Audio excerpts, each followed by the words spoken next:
नमस्कार मित्रांनो. तू रे माझा मितवा मालिकेच्या आजच्या भागामध्ये आता ईश्वरी आणि बाकीचे सगळे खूप टेन्शनमध्ये असतात. कारण सोनाकाच्या पादुका कुठे आहेत कोणाला काहीच माहीत नसते. त्यावेळेला ईश्वरी ही आता जिथे दत्त पादुका ठेवलेले असतात त्या ठिकाणी जाते आणि तिथे गेल्यानंतर आता ईश्वरी त्या पादुकांच्या जवळ जाऊन उभी राहते. आता तिथे गेल्यानंतर सगळेजण तिच्याकडे बघत राहतात की ईश्वरी अशी तिथे जाऊन का बरं उभी असेल. त्यावेळेला ती तिथे जाते आणि मग अर्णव पण विचार करतो की मिस इंदौर इथे का गेली असेल. ईश्वरी तिथे जाते.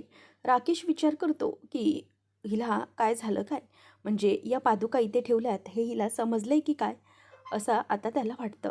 त्यामुळे आता ईश्वरी त्या पादुकांजवळ पोचलेली असते आणि जे गुरुजी आलेले असतात ते गुरुजी पण आता ईश्वरीकडे बघत राहतात, कारण की ही ईश्वरीची परीक्षा असते.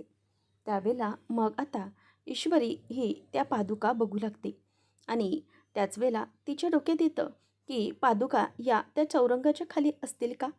तेव्हा तिच्या मनात जे काही येतं त्याप्रकारे ती आता पादुका या चौरंगाच्या खाली बघते आणि खाली वाकून बघितल्यानंतर तिथे एक लाल रंगाचा फडका असतो आणि तो लाल रंगाचं जे वस्त्र असतं ते वस्त्र आता ती तिथून खालून काढते आणि हातात धरते आणि त्यांना स्पर्श करताच ईश्वरीला जाणवतं की या ज्या पादुका आहेत त्या पादुका या सुवर्णदत्त पादुका असतील.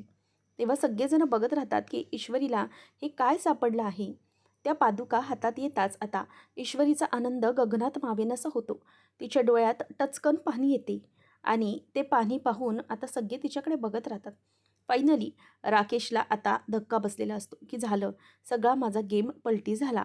तर इथे वल्लरी पण ते बघतच राहते.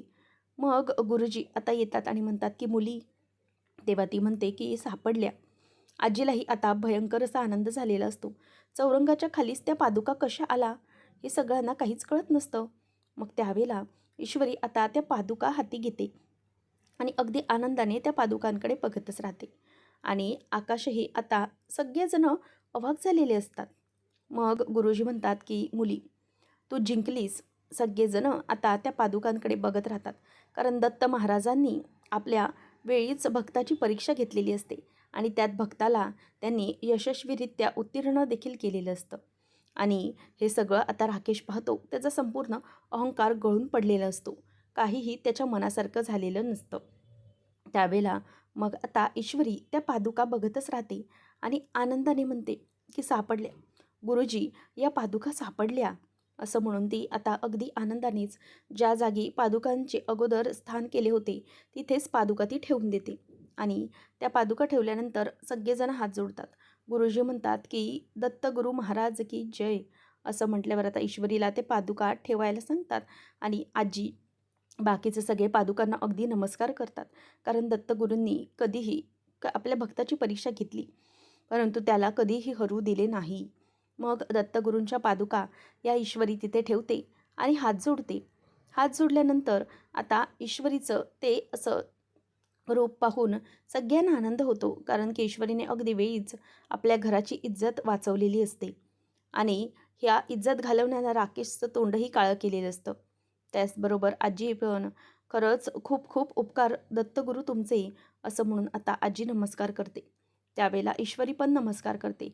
त्याचं ते जे कौतुक आहे ईश्वरीचं ते पाहून राकेशला राग येतो, परंतु अर्णवला मात्र खूपच आनंद होत असतो.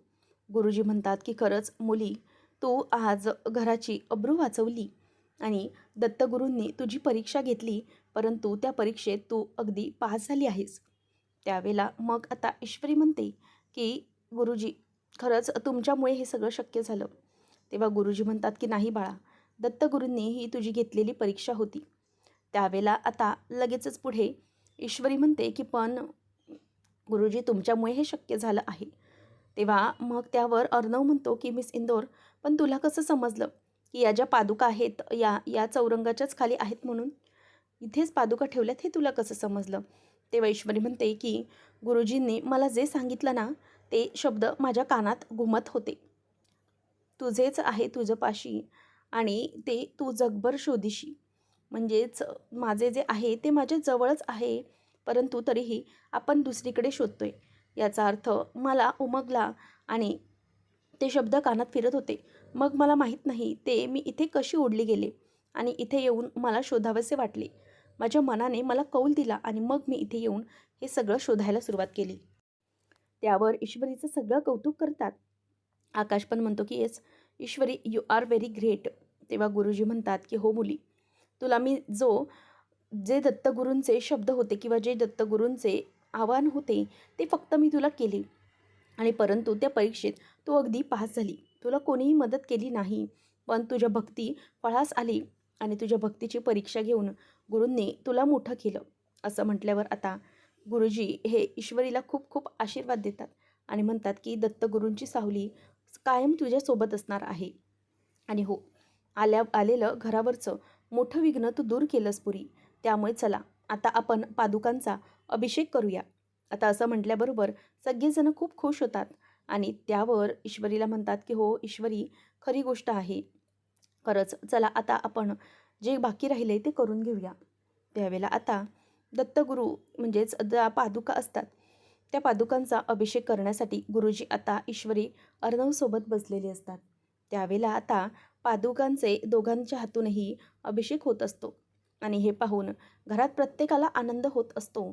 ईश्वरी अर्णव जे काही करतोय गुरुजींच्या सांगण्याप्रमाणे, त्याचप्रमाणे ती आता अर्णवच्या हाताला हात लावून दोघंजण अगदी जोडप्याने ती पूजा संपन्न करत असतात आणि जे काही अर्णव करत असतो तसेच ईश्वरीही करत असते.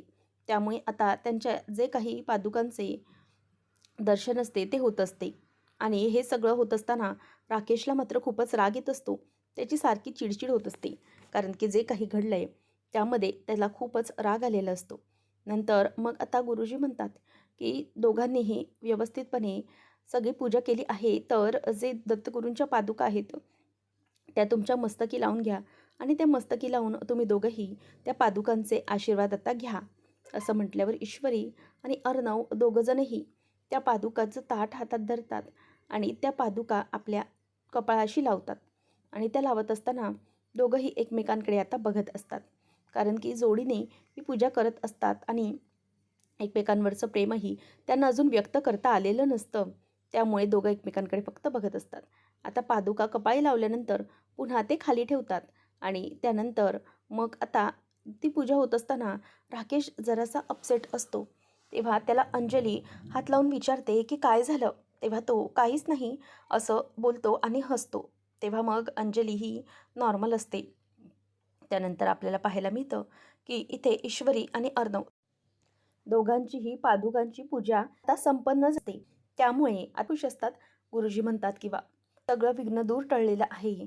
तुमच्या दोघांचाही जोडा असाच एकत्रित राहू दे. सुखाचा संसार करा आणि घरावरचं संकट आता दूर टळलेलं आहे. दत्तगुरूंची घरात स्थापना झाली, पूजा झाली. त्यामुळे घरावर आता कोणत्याही प्रकारची वाईट शक्ती किंवा कुठल्याही प्रकारचे विघ्ने आता येणार नाहीत. त्यावेळेला आता पूजा होते. गुरुजी ईश्वरी आणि अर्णव पाया पडल्यानंतर त्यांना शुभम भवतु असा आशीर्वाद देतात. नंतर दोघंही एकमेकांकडे बघून खूपच खुश असतात. त्यानंतर सगळेजण त्यांचा आशीर्वाद घेतात. आता आजी नमस्कार करते, तेव्हा गुरुजी शुभम भवतु म्हणतात. तेव्हा गुरुजींना बघून आजी ही अगदी अस्वस्थ असते. गुरुजी अचूक ओळखतात आणि म्हणतात की सुभद्रा पाटील, तुमच्या मनात शंका आहे, बोलून दाखवा. तुमच्या चेहऱ्यावर स्पष्ट दिसत आहे तुमच्या मनात एक शंका घेतली आहे तुम्ही. त्यावर आता ती म्हणते की हो, शंका तर आहेच गुरुजी. मला काळजी वाटते की घरात असं हे विघ्न घडलं, घरात सोन्याच्या पादुका गायब झाल्या. मग नक्की काही दत्तगुरू म्हणजे चिडणार नाहीत ना किंवा त्यांचा काहीही त्रास? तेव्हा मग लगेच गुरुजी म्हणतात की अजिबात नाही. पादुका लपवल्या गेल्या पण त्या शोधल्याही नाचसुनेनेच ना, त्यामुळे अजिबात काळजी करू नका. सगळं काही व्यवस्थित होणार आहे. तुमच्या सुनेने अगदी अत्यंत हुशारीने त्या पादुका शोधल्या. तेव्हा मग आजीचं टेन्शन दूर झाल्यासारखं ती दाखवते. परंतु गुरुजी म्हणतात की नाही सुभद्रा, तुमच्या चेहऱ्यावर अजूनही मला काळजी दिसते. अजूनही तुम्हाला असं वाटतंय की काहीतरी चुकीचं आहे, बरोबर ना? तुम्ही तुमच्या नातसुनेबद्दल शंका घेताय ना? असं विचारल्याबरोबर आता इथे आजी गप्पच बसते. गुरुजी म्हणतात की हो, तुमच्या चेहऱ्यावरून स्पष्ट दिसत आहे की तुम्ही तुमच्या नातसुनेवर अजूनही शंका घेत आहात. नका, असे अजिबातच करू नका. तुमची नातसून ही लाखात एक सून आहे अहो, साक्षात या ईश्वरीच्या रूपाने तुमच्या घरात लक्ष्मीने पाऊल ठेवलं आहे. लक्ष्मीच्या पावलांनी तुमच्या या सुनेने घरात गृहप्रवेश केलाय. त्यामुळे तिच्यावर अजिबातही कोणतीही शंका घेऊ नका. ती खरंच खूप उत्तम आहे आणि तुमच्या घरादाराला अगदी उत्तमरित्या सांभाळेल. ती जोपर्यंत या घरात आहे ना, तोपर्यंत या घरात सुख, समृद्धी, ऐश्वर्य सगळं काही व्यवस्थितपणे नांदेल. लक्ष्मी आहे ती या घरची. त्यामुळे तिच्या बाबतीत कधीही तुम्ही कोणतीही शंका घेऊ नका, असं आता गुरुजी सांगतात आणि तिच्या हातात ते फूल देत म्हणतात, की हे बघा, किती काही झालं ना तरीही तुमची ही सून तुमच्या सगळ्या गोष्टींचा सांभाळ करेल. तुमच्या नातवाला, तुमच्या या घराला सगळ्या संकटातून दूर काढील बघा. म्हणूनच तुम्हाला काळजी करण्याची काहीही गरज नाही. दत्तगुरूंनी एक परीक्षा घेतली असे समजा आणि त्यात तुमची सून यशस्वी झाली, कारण ती गुरूंची उत्तम भक्त आहे आणि त्याशिवाय या घरची उत्तम सून आहे. असं ऐकल्यावर मामा आणि आकाश खूपच खुश होतात आणि सगळे आता ईश्वरीचे कौतुक ऐकून अर्णवला पण खूप आनंद झालेला असतो. तोही त्यांच्याकडे बघतच राहतो. गुरुजी म्हणतात, की हे बघा, आतापर्यंत जे काही झाले ते झाले, परंतु इथून पुढे तुम्ही लक्षात ठेवा, कधीही तिच्या बाबतीत कुठलाही चुकीचा विचार तुम्ही आता करू नका. घरात सगळं कुशल मंगल होणार आहे. देवांच्या आशीर्वादाने सगळं काही व्यवस्थित होणार आहे. फक्त तुम्ही विश्वास ठेवा, सगळं ठीक होईल. आणि ही मुलगी तुमच्या घरात कुठल्याही प्रकारचे संकट येतील, विघ्न येतील, त्या सगळ्यांना दूर परतवून लावेल. तिच्यासारखी दुसरी मुलगीच या घरात येऊ शकत नाही. असं म्हटल्यावर आता आजी गप्पच बसते. आता जे ईश्वरीच्या बाजूची टीम असते, सगळेच खुश झालेले असतात. अंजली, मामा, आकाश आणि सगळेजण अगदी आनंदाने ईश्वरीकडे बघत असतात. अर्णव गालातल्या गालातच हसत असतो, कारण त्याला ईश्वरीचं झालेलं कौतुक खूपच आवडत असतं. आणि त्यावेळेला मग आता गुरुजी ईश्वरीच्या मनातली सगळी शंका आता दूर करतात. त्याचप्रमाणे आजीलाही बरोबर त्यांनी समजावलेलं असतं. आता आजी ईश्वरीकडे मागे वळून बघते. ईश्वरी आजीकडे अगदी आशेनेच बघत असते, कारण आजी कधी माझा स्वीकार करतील याचाच विचार ईश्वरी करत होती आणि आज नेमकं ते दत्तपादुकांच्या कृपेने झालं, त्याचा तिला आनंद होतो. आता गुरुजी येतात, निरोप घेतात, सगळ्या जणांना नमस्कार करून ते निघतात. आता सगळेजण जेवणासाठी बसलेले असतात. त्यावेळेला मग आज पूजा अगदी उत्तम पार पडली ना, असं मामा म्हणत असतो. सगळं काही उत्तम झालं आणि ईश्वरी, तू मात्र आज कमालच केलीस हां. सगळेजण ईश्वरीचे कौतुक करतात. अंजली पण म्हणते, की हो ना, खरंच ईश्वरी, तू आज कमाल करून दाखवली. दत्तगुरूंची भक्ती फळास आली असे म्हणायला हरकत नाही.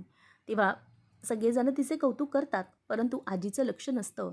तेव्हा ईश्वरी अर्णवला खुणावते, की आजीला आवाज द्या. तेव्हा तो म्हणतो, की आजी, अगं कसल्या विचारात आहेस तू? सगळं काही ठीक झालं आहे. त्यावर आता लगेच आजी म्हणते, की नाही रे, ते पादुका कशा चोरल्या गेल्या असतील याचाच मी विचार करते. तेव्हा मामा म्हणतो, की अगं आई, झालं ते झालं, परंतु हे सगळं जाऊ दे ना आता. अचानक हे कशासाठी आहे? जाऊ दे. त्यावेळेला मग आता लगेचच आकाशला प्रश्न पडतो, की या पादुका चोरल्या कशा गेल्या असतील पण? त्यावर वल्लरी म्हणते, की का रे आकाश, तुला आत्ता हा प्रश्न कसा काय पडला?